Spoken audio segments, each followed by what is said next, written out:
What is up, everybody? Fred Lam here, and welcome to our Daily Huddle episode number 61. 5 questions that you want to know, you want answers to.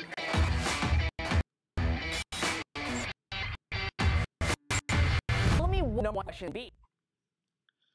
Alrighty, so obviously I am actually in Vegas right now. So I am using the internet connection at the hotel, and I can't even upgrade my internet connection. So I don't know if I'm gonna lag or you are actually gonna just hear my audio and my visual, obviously, is not gonna be in sync. So if you guys are actually running into any problem watching this Daily Huddle, I want to first apologize about it. Only because I'm traveling right now for, obviously, Grant Cardano's 10X GrowthCon, and I'm actually at Mandalay Bay right now.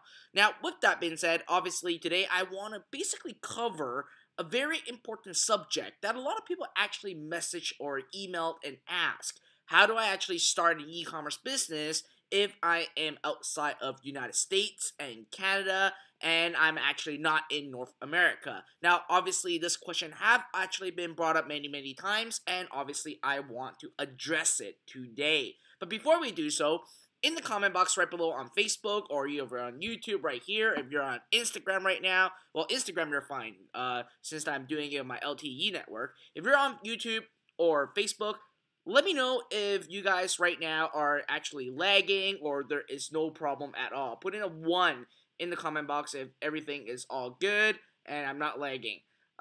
Christopher Black on YouTube said, "Are you in a closet? Have you been kidnapped? Blink twice if you need help." That is definitely a great thing. I don't have to blink twice. I am absolutely fine. This is not a closet. This is actually a curtain. And it's nighttime right now, so, well, obviously, never mind. I don't have a view over here. It's on the other side. So, it is just a curtain right behind my back. That's what it is. Alright, so everyone can see me on YouTube. Excellente. Obviously, I want to double check on Facebook if every single one of you can actually hear me loud and clear. And obviously, I am definitely, whenever I do these lives, it does abuse the internet connection at the location, so I want to make sure. Alright, good. Everyone said that they are actually seeing me just fine, and they are obviously hearing me loud and clear. Now, with that being said, again, I'm going to dive right into our 5 questions. Now, if you have not joined us for our Daily Huddle, what I'm doing is that every single day I am going to be live through a live stream where I answer 5 burning questions. It can be whatever questions that you have about your business, about building your store, about your sales funnel, about your ads, or simply you have an idea that you want my advice on how to start your business. You can actually let me know. I'm more than happy to actually share my knowledge with you through the last 13 years of me running an online business. Alright, so anyways, if you guys have a question and you want it to be featured, make sure you go to fretlam.com/ask.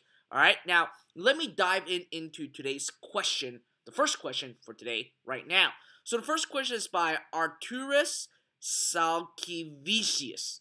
Alright, pretty hard name to pronounce. I hope I pronounced your name right. So Arturus basically said, "Hi Fred, I have just started to watch your Zero Up Like videos, and I am very excited and willing to start running my own e-commerce business. So my question is, as I live in London, which currency I am going to need in my store for pricing?" It's, for me now, a bit confusing because if someone from US gonna buy product from me and the price will be in British pound, so for customer, it's gonna be more expensive than buying same product from other store in US dollars. Do I need to make pricing by British pound equal to US dollar? I mean, if I convert pounds to dollars, the price should be similar. Am I right? Thanks in advance for your answer. So Arturus, the answer to your question is actually very simple. First of all, you gotta definitely check the currency exchange on what is the difference between British pounds and also US currency. I don't know what it is. Simply just go to xe.com. You'll see the live number on what the exchange rate is going to be. Now, obviously, you are in London and you are in United Kingdom. That means that you are eligible for Shopify payment. Now, when you actually create a Shopify payment, obviously in London, what's going to happen is that you're basically going to default charge British pound. Okay, so right now at hand, there's two options that you can actually choose. Option number one is still charge it at British pound, but the pricing on your store and also the shipping table on your store should basically reflect US dollars. So you do the exchange rate based on whatever it is, and based on the table that I've given you, use that at the same time. Now, obviously, since that by default your store is going to be in British pound, what you wanted to do is to use an app called the multi-currency. I've been using it. It's awesome. It actually does a real-time currency converter based on the person's IP address. So use that multi-currency app, and whoever, if they're in US, to actually go to your store, they would actually automatically see US dollars, although they're being billed on British pounds, but it doesn't matter, right? At the end of the day, you don't have to worry about that. And most importantly, here's one thing though. On your about page or somewhere on your website, make sure you let people know that you are a London-based e-commerce business so that you don't run into any trouble. People like complaining, saying that they are basically losing money on exchange rate, yada, yada, yada. Okay? Now, the second option that you have is to simply just use PayPal. Okay? If you just strictly use PayPal, you can actually choose whatever currency you want in your store. Now, it doesn't really affect your conversion that drastically if you don't have Shopify payment or a credit card processor and you're just strictly using PayPal. Okay, it doesn't affect anything at all. Well, I should say it does affect at some magnitude, but not a very massive magnitude, like very, very small percentage. So that's an option, other option that you can actually take a look at. All right. So moving on to the second question. Now, before I move on, for those of you that are on Instagram, my apology. My computer webcam is like on here, and my phone is here, so that's why I'm actually looking at this screen and not that screen. Okay. So moving on to the second question is by Duncan Omondi Owiti. All right. I hope I pronounced your name right. Duncan asks, I am in Kenya. What is the best way to run an e-commerce online? Should I go international or just start with Kenya? So here's the answer to your question, Duncan. And I actually had one of my elite member that actually spent 4 days with me. He was actually from Kenya too. Getting sales on day one. He was so ecstatic right now because he can see that this obviously really worked. Now, for you, what I would actually suggest you to do is that you should actually go, in your case, in your country, international. You want to first go after basically countries like US, Canada, United Kingdom, Australia first, etc., etc. Now, the best thing to actually start is actually US first, because you could actually test out the market, see how it works before you actually diversify into other English-speaking country. So, if I were you, Duncan, I won't even go after Kenya. It's going to be off the radar, and I would actually focus my business solely and strictly right out of the gate in US first, test the product, test your ads, and see how it works. Because here's the deal. When you're running an online business, you're not restricted to actually sell within your country. The beauty about running an e-commerce business and also an online business is really the day that you have your website up, you have global access to the entire world. You can sell to wherever you want. And US is always the biggest market. They are basically one of the biggest market when it comes to e-commerce, and obviously you want to leverage that and take advantage of that. And if your ad actually works in US market, chances are it will work in a lot of other countries at the same time. So I always use US as my base, regardless of where I am. Even for me, I'm in Canada. Obviously, US is still considered international for me, but I still focus solely on United States traffic first, and once I know it works, then I diversify into other countries at the same time. Alright, so again, for those of you that are basically international outside of North America, just go after the US market first, okay? Strategy is the same, everything is the same, and you're not restricted to the location of where you're living, where you are having a disadvantage. That is not basically a case or an issue at all. Alright? So again, if you guys are first time watching this video, you guys don't have access to my training, which again, I have a 10-part video training series called Zero Up Light, where you can actually get access to it. It's for free, and it's a 10-part video where you can actually start building your e-commerce business. I even showcase in that video for international entrepreneurs what you should do, what you should use, like PayPal to checkout, etc., etc. So definitely check out that video. All right. So moving on to the third question is by Yosef Aquil. Yosef said, "Hi Fred, I sincerely want to thank you for providing so much support to us. You are an inspiration." Thank you very much. Again, it seems like today I'm getting a lot of people really excited about my daily huddle, and that it seems like after like 61st episode right now, obviously you guys are feeling that I am making an impact in your life, making a change in your life, and empowering you to do so. And again, that's what I'm here about. Like, I wanted to make sure that I empower every single one of you through my daily huddle to actually help you guys, to share with you guys my knowledge, to do things that I can, right, to actually give back to every single one of you, for you to actually succeed online and actually figure a way where you can actually escape the 9 to 5 rat race, which our parents and our grandparents teach us, because we are definitely in a golden era of entrepreneurship right now. However, here's the deal. Yes, I am giving a lot of knowledge away. I am giving a lot of information away. And a lot of people even said that all my daily huddles combined is actually worth like thousands of dollars. And it actually has a lot more information than what other people are selling in their courses. And again, I'm only doing this for one reason. First of all, I want to empower you. I want to educate you guys. I want to basically give back and be the person that actually make an impact in everyone's lives.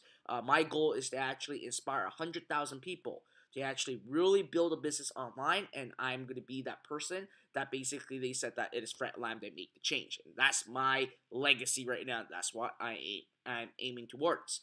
Here's the deal though, okay? I'm going to be honestly and brutally upfront with you guys. At times, I may basically say that I have something that is available for you guys, maybe a software, maybe I recommend a course. And if you actually take a look at it and you know and you feel that it will have an impact in your business, obviously I will make sure that anything that I share with you guys are going to be things that it works. Then I would obviously ask you guys to pull out your credit card and basically join a program, or basically get the software, etc., etc. So if you guys are fine with all that, put in a deal into the comment box right below, just so I know that it is going to be fair, right? Obviously, I have a business to run, and I need to make sure that at the end of the day, when I recommend something, it's something that you guys are going to jump onto it right away. And again, I'm just going to be openly talking about it. I'm just going to be as transparent as possible to talk about it, because there's nothing to hide. You guys will know that if I were to ask you for a sale, you will know that. So there's nothing to hide on that end. So anyways, got a little bit off track. Yosef said, "My question is, I am thinking of writing a blog post about one of my products and marketing that on Facebook by setting up a traffic ad or a conversion ad. I know that you recommend conversion ads, but after checking out Gary Vee's book, Jab, Jab, Jab, Right Hook, I think it would be better to give some content and retarget the readers. That way I will be targeting warm audience, and I can run cheap ads as well. Can you please give us honest opinion about this? Also, I would really appreciate if you could take a look at my store and give me some few points and how I can improve it, and you give me a URL. Please, could you not share my store name with public? Thank you very much," which I did not. I obviously want to make sure that I don't share that to anyone in the public. So here's the deal, Yosef. There are definitely a lot of strategies online when it's selling a product, and obviously Gary Vee, his concept is basically very is used by a lot of people, and I use it at times too, which is actually writing a very kick-ass content to actually give a lot of value, then retarget them with an ad. Now, you can definitely do that. It is definitely not a problem. A lot of people run it, and it's called content marketing. It is a great idea to actually do that. But here's the deal. You are potentially going to pay more money in advertising in order for you to acquire a sale. And usually when you want to sell a higher price product, like things that are above $50, then running a content marketing strategy is obviously excellent. It's phenomenal. It's the smartest way to do it because you're building a retargeting list, and with the retargeting list, you may be spending a lot more or less in ads, etc., etc. So again, like I said, there are so many other strategies out there, but what I wanted to share is that at the end of the day, if you're asking for the sale with your ad, then you want to use a conversion ad. In your case, because you want to actually write an amazing article to give a bunch of values away, then running a website conversion ad doesn't make sense. You want to run a traffic ad because, again, like you were saying, you want people to go to your blog or read the blog. So that's what you want to do. Now, here's a hack for you guys, okay? I haven't been playing around with it a lot, but I know that some marketers are using this, and it does make sense, especially if you're running a content marketing campaign. You can actually delay, if you use the Google Tag Manager, okay, you can actually delay the firing of your page view pixel of your blog page.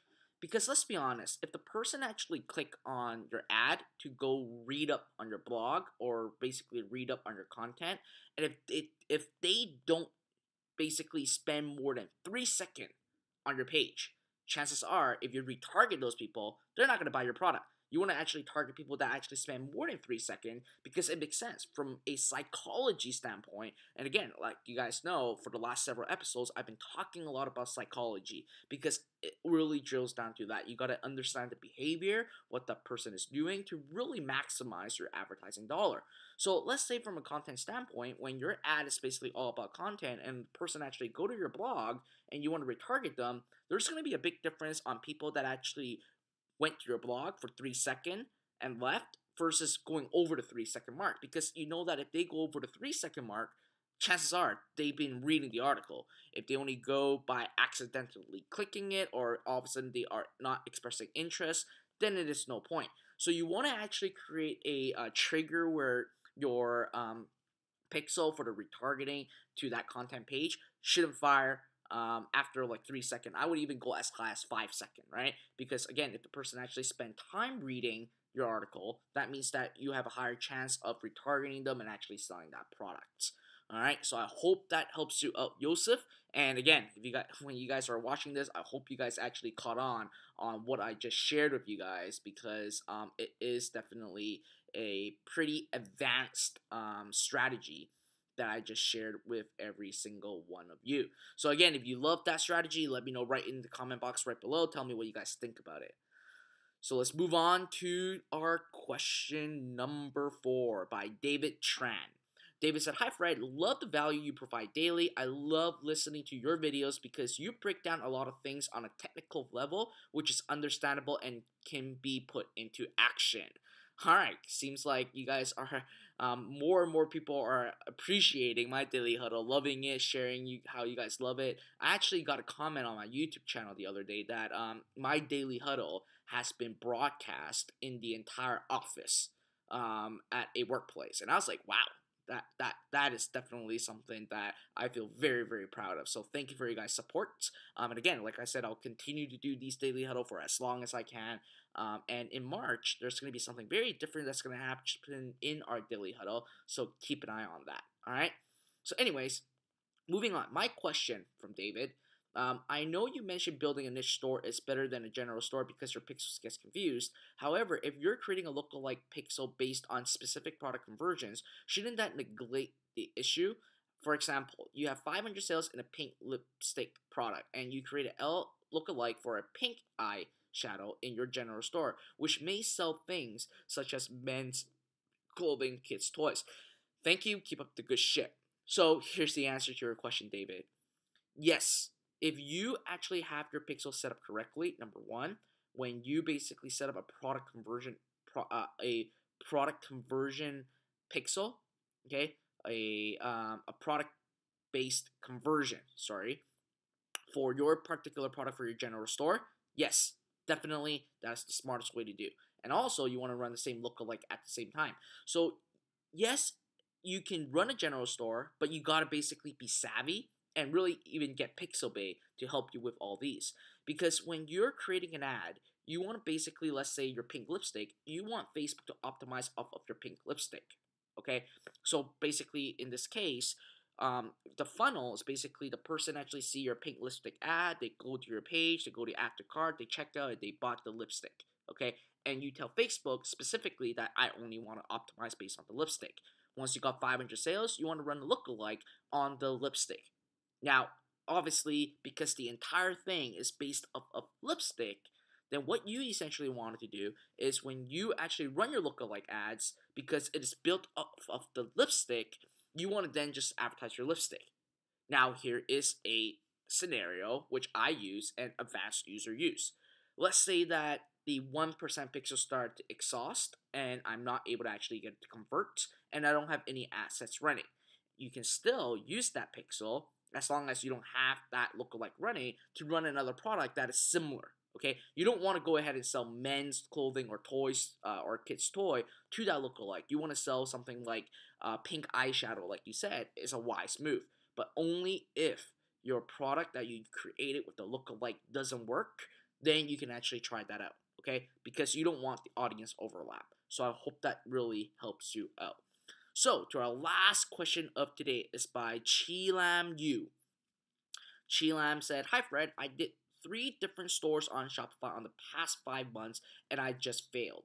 The key points that I failed is the traffic of my stores. I did Facebook ads before, but the traffic was too little. Only 10 to 50 people visit the store per day. What kind of promotion activities do you recommend for a new store and how much should I spend on it? Please advise." So Chilam, based on what you're saying, I don't know how much you have spent, but I can basically say that you may not have found the right product for your niche or for your store. So that's why the audience and the market is not responding to your ad or even let alone clicking on your ad and buying from your product. When you're starting out, it all drills down to the product. You don't have to care about any activities. Well, there are some strategies like using tripwire method, things to increase perceived value, things like discounting, etc., etc. But at the end of the day, it really drills down to the product itself. The key in order for you to actually kickstart your e-commerce business and to really just go like that and skyrocket, it all drills down to the product and if that product is actually piquing interest to the audience. Because at that level, when you're running an ad, when the person sees the product, the click really show you if they're interested or not. If you're not getting any clicks, then that means that the market is just not responding to your product. They don't like the product that you have. They think that your product is too generic. So again, you want to actually drill down and look for the product first before you do anything else. That's the key. Okay, and that's why I actually created the 3x3 ad formula, which you can actually find on YouTube on why I use the 3x3 formula. It actually helps me to find the product. It helps me find the targeting. It helps me find the ad at the same time. So definitely check that out. And again, your question is very simple. It's really your product. All right. So, other than that, that is really it for our daily huddle today. I'm actually getting a lot of texts from people that are in Vegas right now asking what I'm doing, and I'm obviously doing all these lives. I'm not texting them back, but at the end of the day, guys, if you like my daily huddle, and you have some comment about it, you have some feedback, let me know right in the comment box below on YouTube, Instagram, or Facebook. And at the end of the day, guys, if there's something that you don't like, share with me. I don't mind. I love to actually get critiques. I love basically get feedbacks because that's how I can improve to serve every single one of you better, and that's my goal. Now, also at the end of the day, please, please, please, okay, like this video, share this video, subscribe to my YouTube channel, follow me on Instagram, follow me on Facebook, so that you guys can actually benefit from all my daily huddles and actually get all these information. Now again, there's going to be some pretty epic stuff happening in March after all my travel is completed, so if you guys want to be the first to actually know what is going on, it is best to actually be in our daily huddle and also actually watch out for my videos on YouTube. Emails usually has a day delay, only because I do things obviously in a heartbeat, and when I do it live, I share what is happening, and I do more videos to actually share you guys more knowledge, and usually I follow up with email the next day, okay? So other than that, that is really it for our daily huddle today. Again, leave your comment below. Let me know what you guys think. And I hope to see you guys tomorrow. I know it's going to be a pretty crazy conference starting tomorrow. So I'll do my best to actually get on live as soon as possible. Other than that, G1 parks, don't use too much money in casino. I'm not a gambler. I only play for fun. That's all I do.